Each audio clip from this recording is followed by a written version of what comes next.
Assalamualaikum warahmatullahi taala wabarakatuh.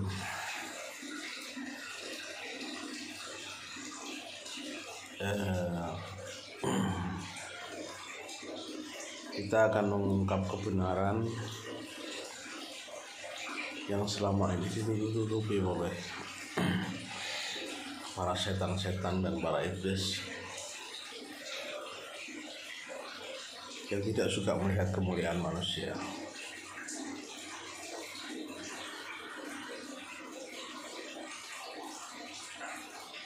Diawali setelah perang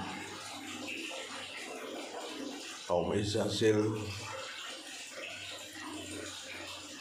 di mana bangsa-bangsa Izazil dan bangsa-bangsa jin di muka bumi ini dihancurkan atau dibinasakan oleh Allah melalui para malaikatnya dan juga termasuk para iblis.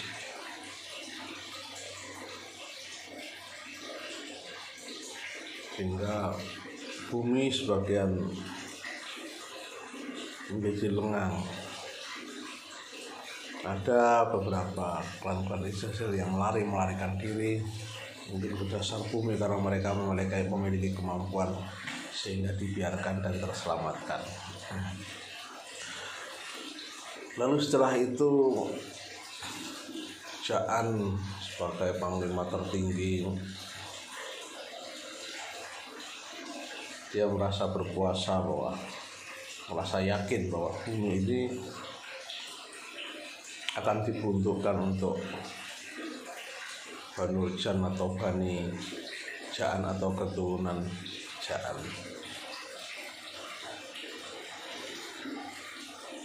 Tapi kebimbangan itu muncul setelah 80.000 tahun setelah terjadi peperangan itu. Tiba-tiba di pintu Ars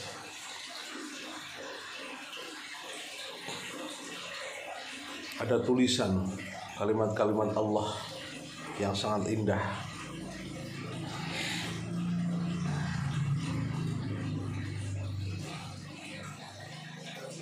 Jangan berdialog pada para malaikat-malaikat itu.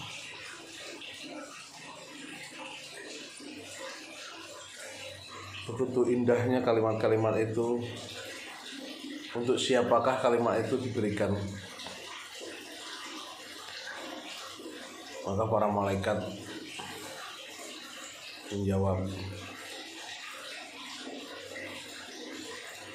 mungkin untuk salah seorang hamba Allah yang ada di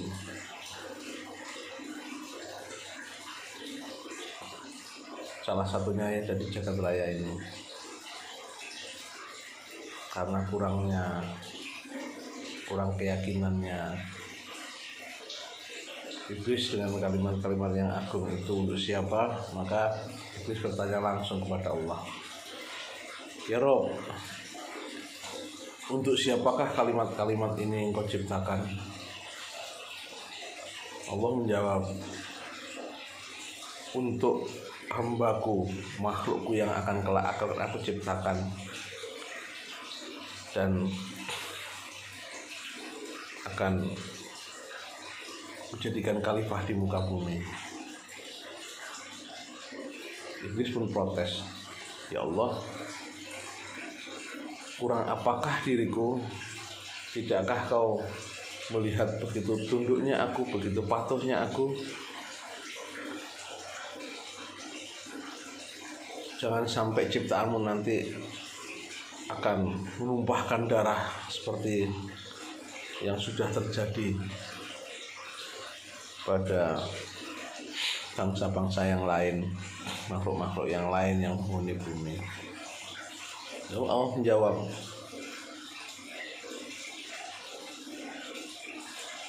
aku lebih tahu akan sesuatu yang akan aku ciptakan.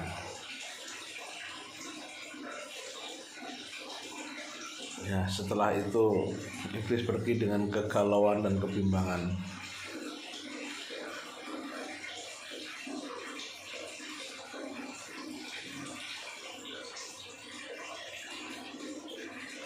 Kalau pikirannya bimbang, pikirannya selalu bertanya pada hatinya, kurang apakah aku, kurang apakah aku, kurang apakah aku. Ribuan tahun bersujud, ribuan tahun patuh tunduk sama Allah, dan Allah akan menciptakan makhluk lain. Karena kecerdasan akalnya iblis, dia pasti tahu bahwa makhluk yang akan datang ini akan diberi kesempurnaan atau diberi kemampuan yang berbeda, kemampuan yang lebih daripada makhluk-makhluk yang lain yang sudah diciptakan. Karena ketidaksenangan iblis atau jaan tadi kepada akan terjadinya penciptaan Adam, maka ketika penciptaan iblis tidak diundang. Allah menyuruh malaikat mengambil tanah lempung dari bumi. Dengan tanah itu dibentuklah makhluk. Ya, kalau saat itu mungkin tingginya sekitar 50 hasta atau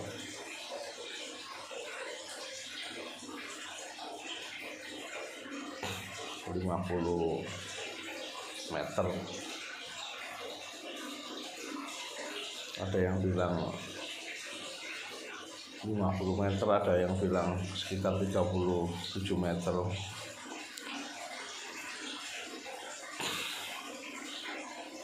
Setelah sempurna wujudnya, artinya wujud yang dikehendaki oleh Allah,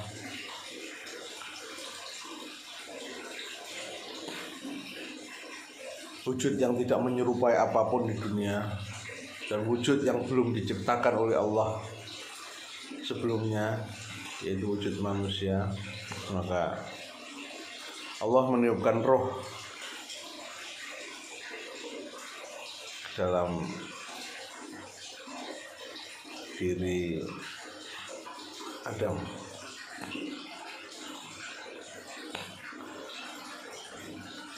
Maka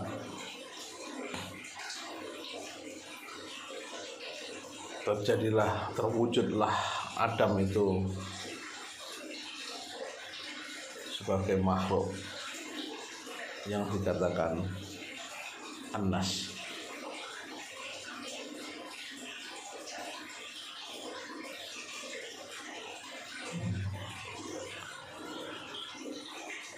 Berjalannya dengan seiring waktu, setelah kejadian itu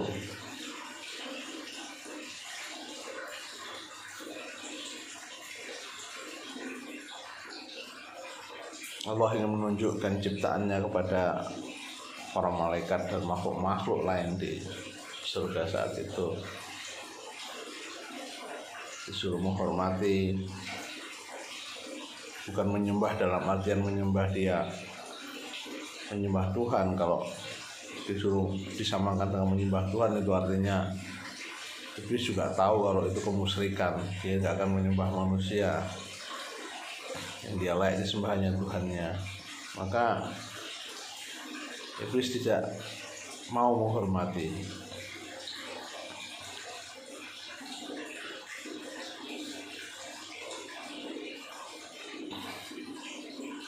Artinya ketika para malaikat melihat wujud Adam itu, mereka bertasbih kepada Allah. Subhanallah, Maha suci Engkau ya Allah, sesungguhnya Engkau Maha Pencipta. Iblis hanya melihat dengan wajah sinis lalu pergi.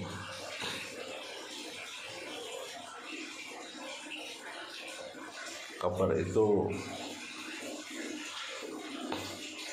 sampai ke pelosok-pelosok jagat di dunia dan di alam surga, di alam-alam yang lain. Itu kabar itu seantaryo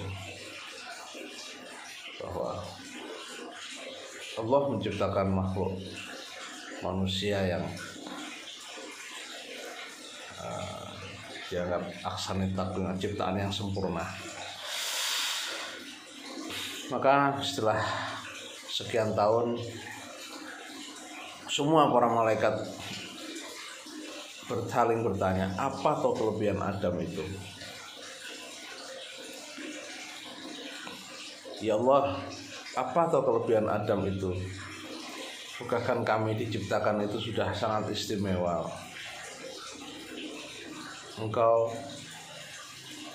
tidak akan pernah tahu apa yang aku ciptakan ini kelebihannya.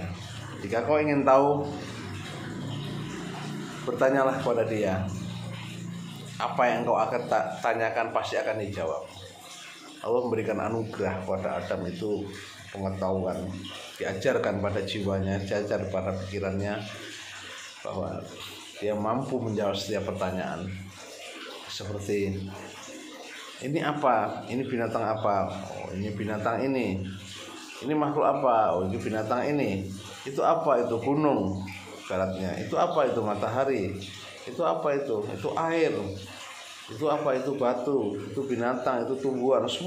Semuanya bisa dijawab dari beberapa ratus dan beberapa ribu para malaikat di surga itu bertanya.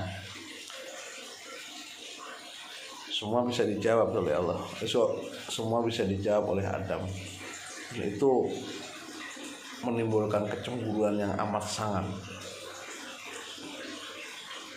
Apalagi mendengar bahwa manusia itu akan dijadikan khalifah di muka bumi. Wah, dia merasa dia yang berjuang, dia yang berperang, dia yang membersihkan bumi, dan manusia akan dijadikan khalifah di muka bumi. Itu yang membuat hatinya tidak suka.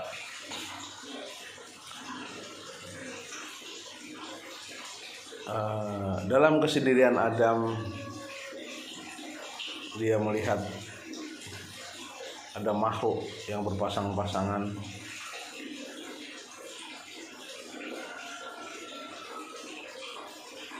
Di surga itu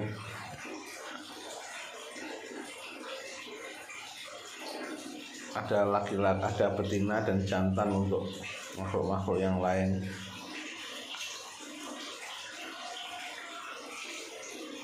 Setiap saat, setiap waktu dia mendekati makhluk-makhluk yang lain itu, dia bertanya pada dirinya, kok aku tidak diberi pasangan? Akhirnya karena adalah bagian dari kesempurnaan Allah menciptakan, maka diciptakanlah Hawa dari tulang rusuk Adam itu sendiri.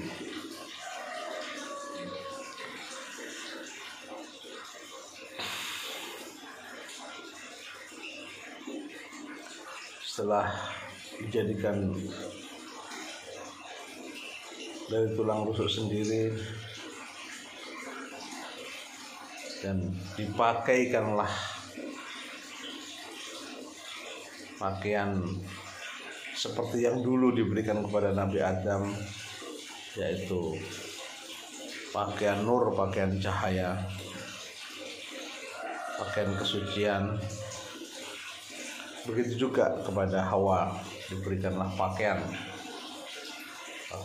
cahaya di dalam surga itu. Mereka bergerak ke sana kemari di dalam surga, seakan-akan mereka menjadi kebanggaan para malaikat, para penghuni surga. Semakin bencilah iblis. Dia merancang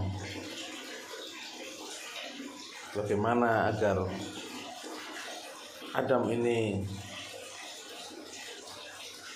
dimusnahkan oleh Allah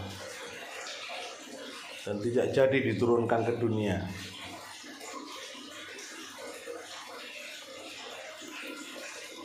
Maka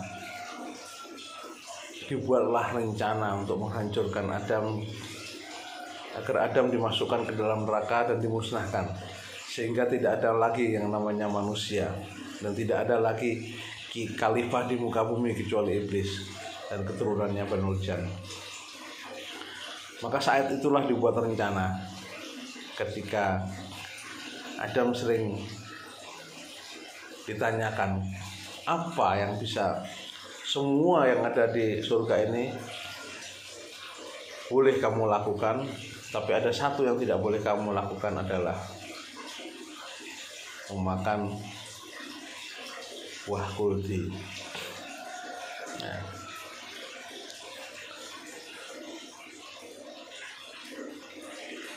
oh seperti itu. Karena kepandaian dan kecerdasan iblis, maka dia merencanakan segala sesuatu. Tunggu, suatu saat nanti Adam pasti lengah.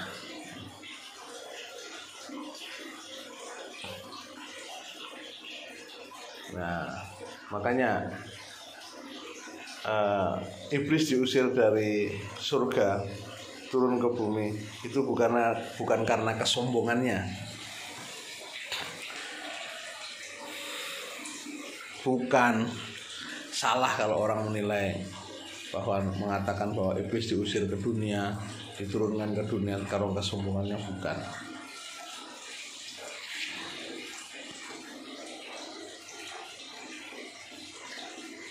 Ketika dia menghasut kepada Nabi Adam, dia mengatakan,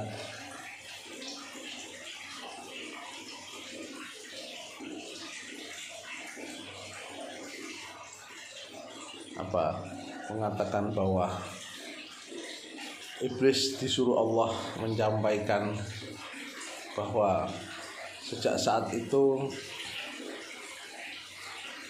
Adam dan Hawa boleh memakan buah kuldi.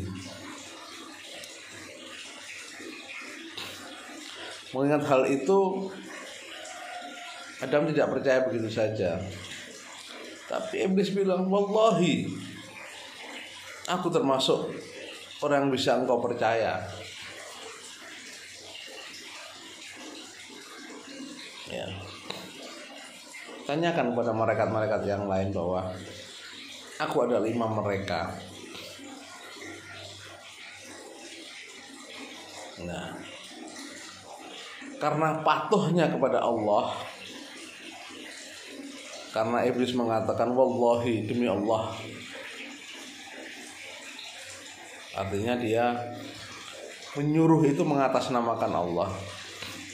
Akhirnya Adam memakan buah kuldi itu. Maka sebagai hukumannya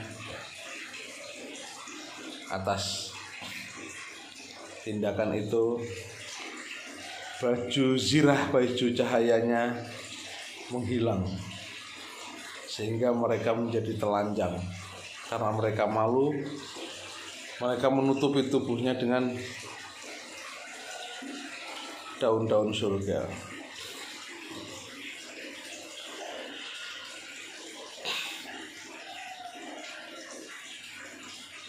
Karena bisa mempermalukan Adam di surga, maka iblis tertawa riang. Dia yakin bahwa Adam akan dihukum oleh Allah untuk dimasukkan ke dalam neraka dan dibinasakan atau dihancurkan karena melarang perintah Allah yang sangat berat. Di luar dugaan, Allah malah memenuhi janjinya, menurunkan Adam di muka bumi.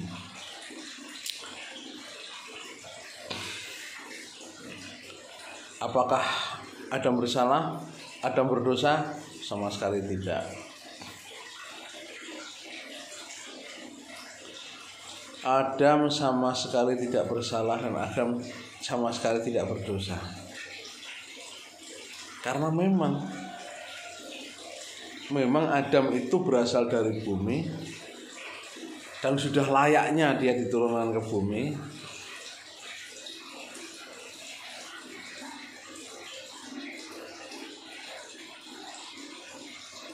Ada orang yang mengatakan itu hukuman karena membawa dosa-dosa siapa? Adam itu seorang hamba yang patuh kepada Allah. Dia melakukan memakan buah kuldi itu, dia mengira bahwa itu atas perintah Allah yang disampaikan kepada Jaan, sehingga dia memakan. Dia memakan itu atas dasar apa? Ketundukannya kepada Allah. Jadi Allah tidak menghukum dia dengan kesalahannya, enggak. Justru Allah menempatkan Adam pada dunia sebagai khalifah di muka bumi.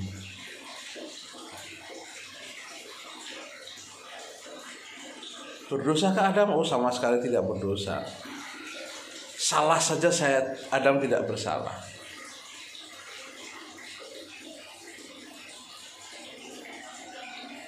Adam tidak diusir dari surga. Siapa yang mengatakan Adam diusir dari surga? Adam diturunkan di muka bumi itu memang saatnya sebagai khalifah. Seperti pertanyaan ribuan tahun yang lalu ditulis di aras, ini untuk siapa? Untuk hambaku yang bernama manusia yang akan dijadikan khalifah di muka bumi. Saat itulah janji Allah ditepati dan Adam diturunkan ke dunia.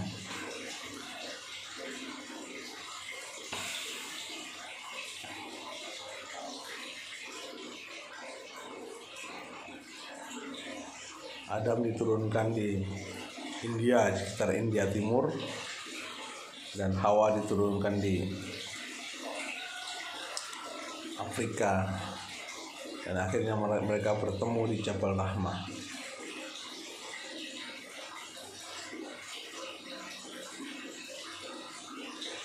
Tujuannya apa? Tujuannya Adam biar mengenal dunia itu seperti apa. Karena dunia itu adalah tempat tinggalnya kelak, tempat tinggal keturunan-keturunannya.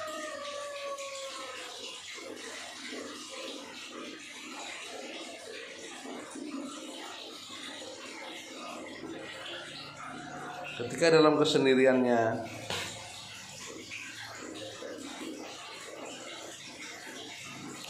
Adam berdoa sama Allah.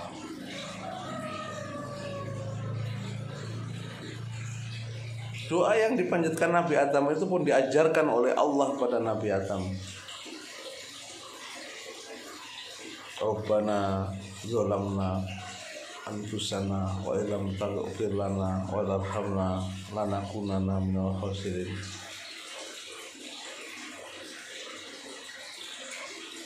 Rabbana, ya Allah ya Tuhanku. Rabbana zalamna. Zalamna itu artinya bukan dosa. Zalim, berbuat zalim, menganiaya diri sendiri.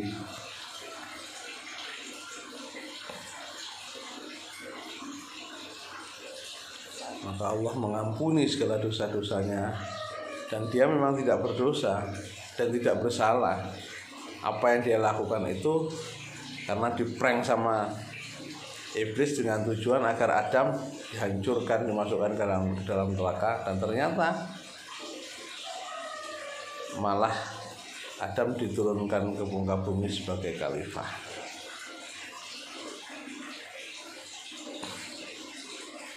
Jadi kemuliaan, habitat yang paling cocok Adam itu adalah di muka bumi. Karena apa? Dia memang terbuat dari tanah. Sementara sejak saat itu iblis tidak boleh menginjak kakinya di surga, hanya di surga. Tapi dia boleh menjelajahi jagat raya ini, hanya di surga tidak boleh. Dia boleh menjelajahi jagat raya kemanapun dia bisa.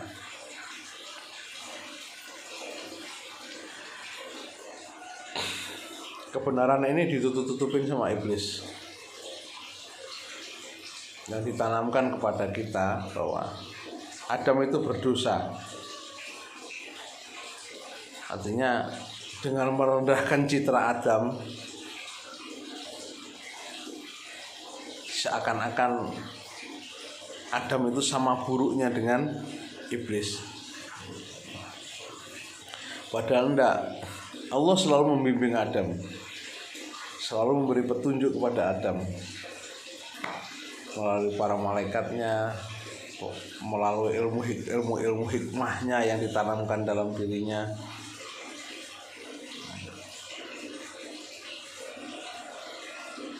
Sehingga di usianya yang panjang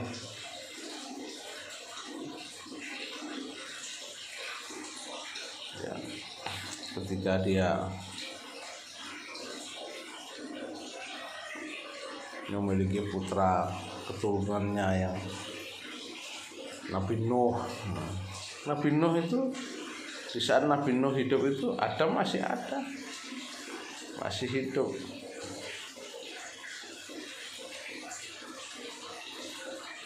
Dia seorang nabi yang dimuliakan oleh Allah. Bukan dihukum di muka bumi, tapi dijadikan khalifah di muka bumi. Itulah yang menimbulkan kecemburuan dan kebencian sampai saat ini iblis kepada manusia. Maka jangan mengatakan bahwa Adam itu berdosa, membawa dosa. Orang-orang yang mengatakan seperti itu orang-orang yang tertipu oleh ucapan-ucapan para iblis.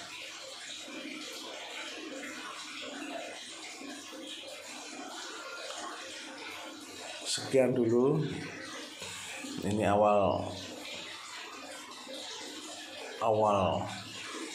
kita mengungkap kebenaran bahwa apa yang dikatakan banyak orang bahwa Adam itu diturunkan ke dunia membawa dosa dan dihukum, sama sekali tidak benar. Adam diturunkan ke dunia itu memang rencana Allah, sudah Adam itu jadikan khalifah di muka bumi. Dan Al-Fatihah itu memang diberikan kepada manusia,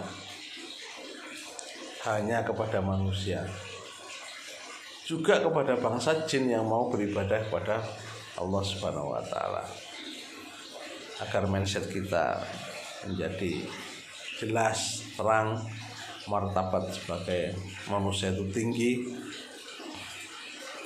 betul-betul aksane takwim.